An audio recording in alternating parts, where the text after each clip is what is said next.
notre quotidien, il est facile de constater que le monde nous vole un bien précieux, qui est le temps.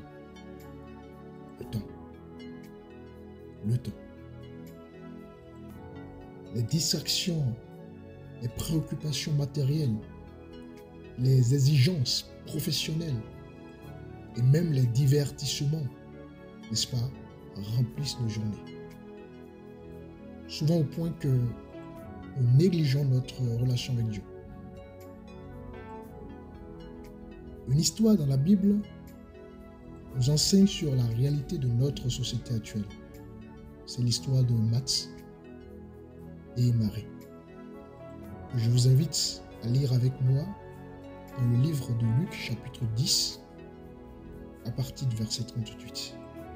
Il est écrit, je cite, « Comme Jésus était en chemin avec ses disciples, il entra dans un village et une femme, nommée Matthe, le reçut dans sa maison. Elle avait une sœur nommée Marie qui, s'étant assise au pied du Seigneur, écoutait sa parole. Matthe, occupé à divers soins domestiques, survint et dit, « Seigneur, cela ne te fait-il rien que ma sœur me laisse seule pour servir? Dis-lui donc de m'aider. » Le Seigneur lui répondit, « Matthe, Matthe, tu t'inquiètes et tu t'agites pour beaucoup de choses. Une seule chose est nécessaire. Marie a choisi la bonne part qui ne lui sera point ôtée. » Que Dieu bénisse sa parole. Et donc, dans cette histoire, que constatons-nous?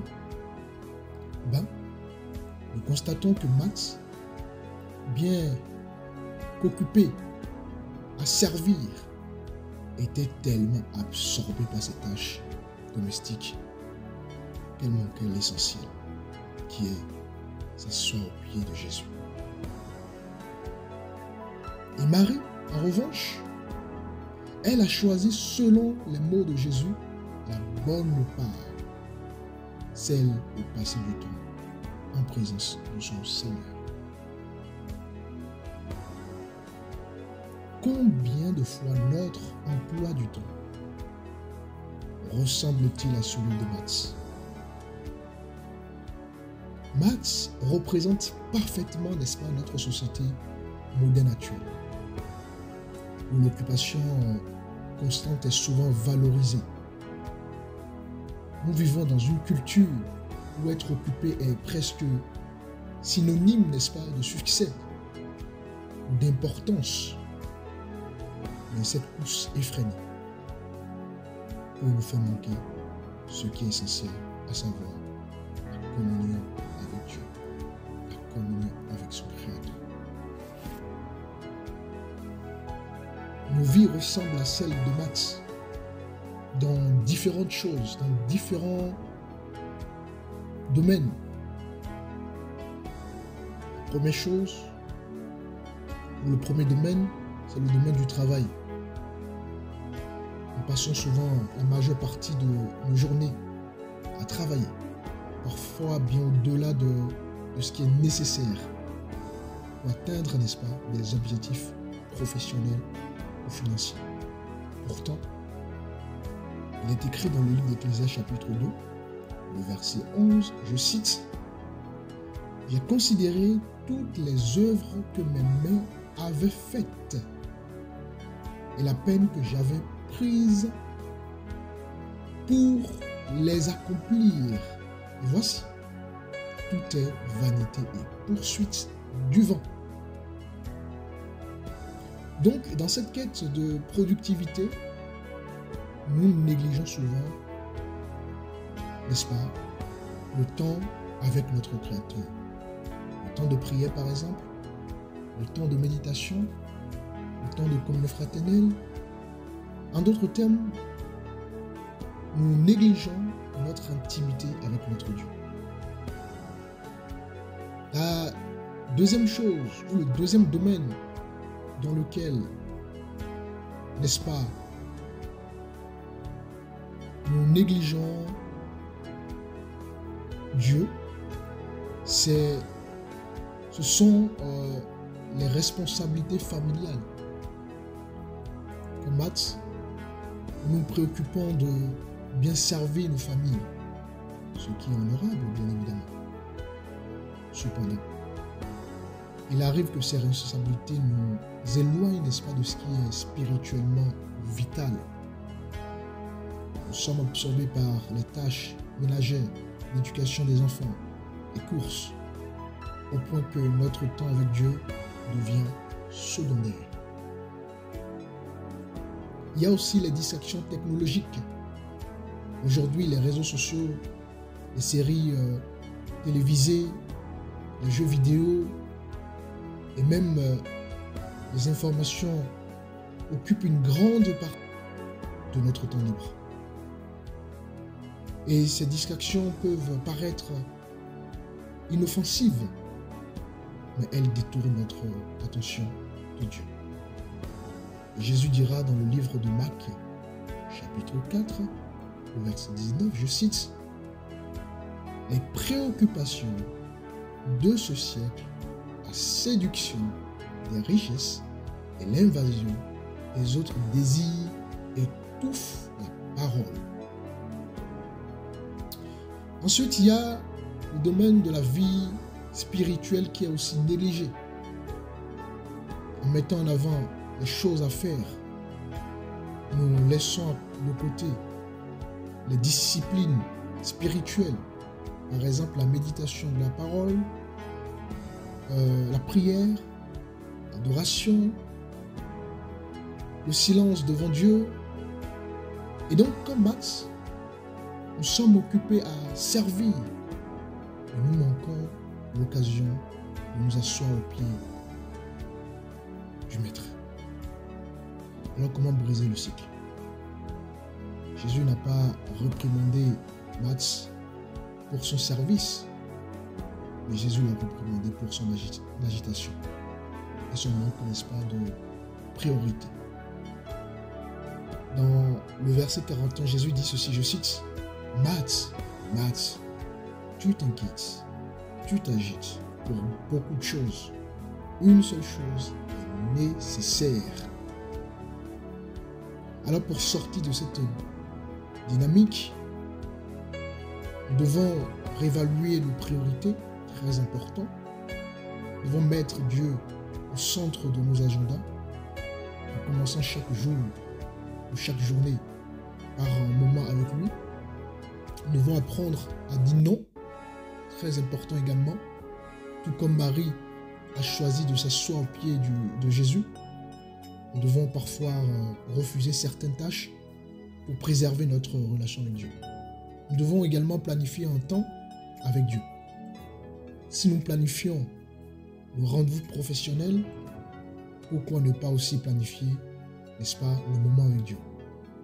Alors, Matt n'a pas mal agi en servant, mais elle a tout simplement oublié l'essentiel.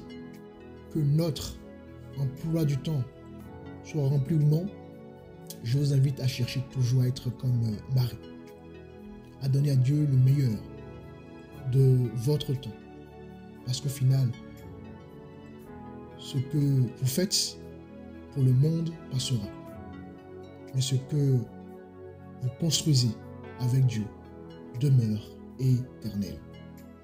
Que ce message nous inspire à être comme Marie, assis au pied de Jésus, choisissant, n'est-ce pas, la meilleure part, celle qui ne nous sera jamais ôtée.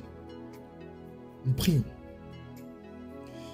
Seigneur, roi des rois, Seigneur tout-puissant, nous venons devant toi aujourd'hui, conscients que le monde dans lequel nous vivons est rempli de distractions. Le bruit, les occupations et les plaisirs éphémères cherche à captiver nos cœurs, cherche à voler le temps précieux que nous devons te consacrer. Adonai, Père éternel, nous reconnaissons que nous avons souvent permis aux priorités de ce monde de prendre la place qui te revient dans nos vies. Pardonne-nous, Seigneur, pour les moments où nous avons négligé ta présence, où nous avons été trop occupés pour prier, trop occupés pour méditer ta parole, trop occupés pour passer du temps en communion avec toi. La parole nous rappelle dans Éphésiens 5 que prenez donc garde à notre manière de vivre. Ne vous conduisez pas comme des insensés, mais comme des sages. Rachetez le temps, car les jours sont mauvais. Seigneur, nous voulons obéir à ce commandement. Seigneur, apprends-nous à gérer notre temps selon ta sagesse. Nous te demandons de nous délivrer de toute forme d'esclavage, aux activités inutiles, aux distractions digitales inutiles, aux relations non édifiantes, et à tout ce qui vole notre temps, à tout ce qui vole notre énergie spirituelle.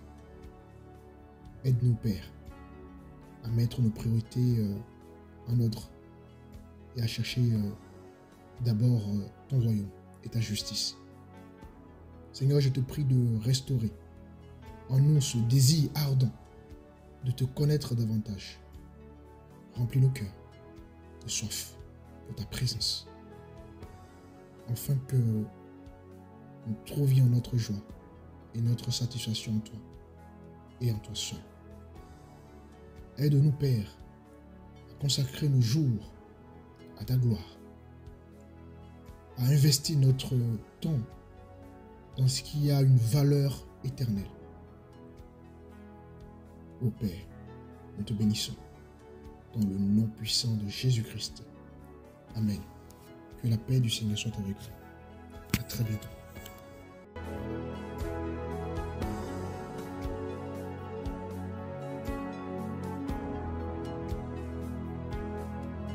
Ministère d'Autres Christo, une communauté de foi engagée, conduite sous l'onction de l'appel de Dieu, pasteur Mathieu Rodon, visionnaire de l'œuvre.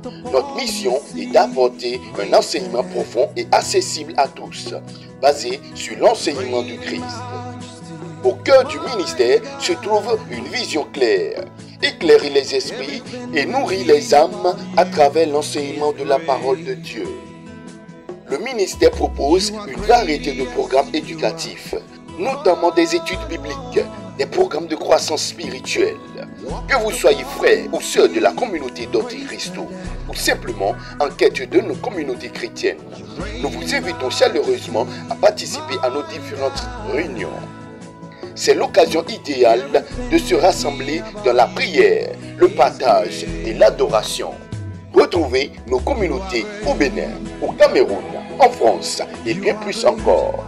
Nos programmes ont lieu tous les lundis, temps de prière, tous les mercredis, un enseignement biblique via le centre de formation biblique d'Autres Christo. Tous les vendredis, un moment de prière et de partage. Tous les dimanches, un culte de 16h à 17h30. Retrouvez également nos lives diffusés sur nos réseaux sociaux, Facebook, YouTube, TikTok, les mardis, jeudis et dimanches. Pour plus d'informations ou pour nous contacter, Contact France, plus 33 07 55 88 54 19. Contact Bénin, plus 229 01 97 68 89 75, plus 229 01 59 10 88 02. Contact Cameroun, plus 237 6 98 76 99 15. Email du ministère d'autreschristo@gmail.com. Rejoignez-nous et vivons ensemble la grâce de Dieu, l'équipe du ministère.